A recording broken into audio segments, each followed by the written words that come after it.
Why did 90% of medieval Europe live under feudal lords? Let's explore the rapid rise and surprising fall of feudalism. Feudalism was the system that shaped Europe from the 9th to the 15th century. It all started when Charlemagne's empire collapsed, leaving behind a power vacuum. Local lords took charge, trading land for loyalty and military service. Knights protected the land, peasants worked it, and everyone had a place in this structured society.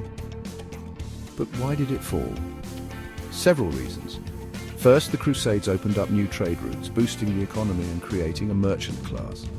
Then came the Black Death, which drastically reduced the population, giving peasants more power to demand better conditions. Finally, the rise of strong, centralized monarchies and standing armies made local lords obsolete. By the 15th century, feudalism was fading into history, replaced by the seeds of the modern nation-states we know today. And that's the quick rise and fall of feudalism in Europe. Like and subscribe for more bite-sized history.